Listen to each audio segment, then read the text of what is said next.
This is problem 551. It's on page 226. A heat pump that is used to heat a house runs about 1/3 of the time. The house is losing heat at an average rate of 15,000 kilojoules per hour. If the coefficient of performance of the heat pump is 3.5, determine the power the heat pump draws when running. Well, let's sketch the system first of all. Here's the home. The home is losing heat at a rate of 15,000 kilojoules per hour.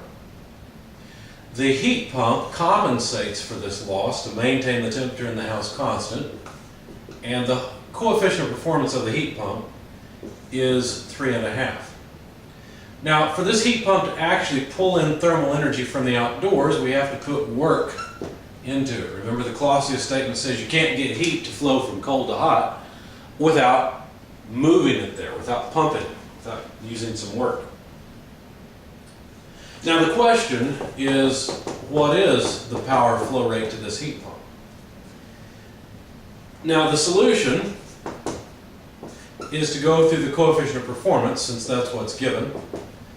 The coefficient of performance is desired output over required input, but you have to be a little bit careful here.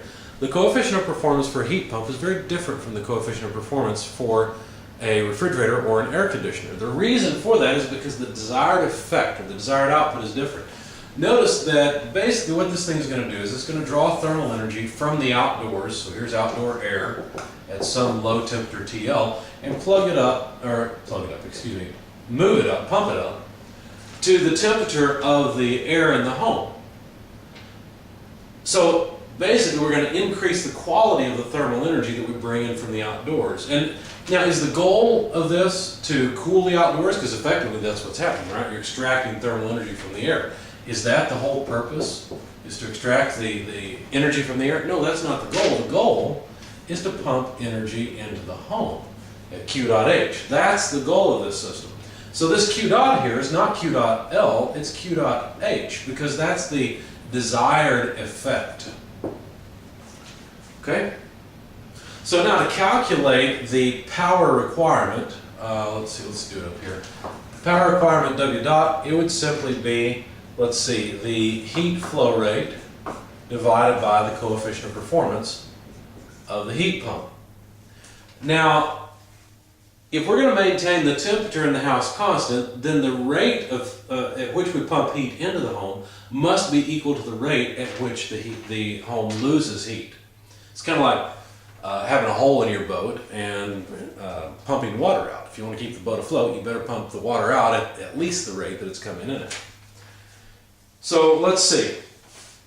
There's only one thing here, and that is that actually the loss rate is an average rate, but the heat pump only runs 1/3 of the time. So if we're only going to run 1/3 at a time, then Q dot H had better be 3 times the average loss rate. Okay? All right, so let's plug all this in. The power input then is 3 times the loss rate, but the loss rate being 15,000 kilojoules per hour, we'd come up with 45,000 kilojoules per hour for Q dot H. And then the coefficient of performance is 3.5. Now we end up with kilojoules per hour here because the coefficient of performance is dimensionless. I would prefer kilowatts, so let's convert the hours to seconds. 1 hour is 3,600 seconds, and that takes care of that bit. Plug all this into your calculator and you'll find that the required power input rate to the heat pump is 3.57 kilowatts. So that's the rate at which we'd be buying electricity from our utility, at least for 20 minutes out of an hour.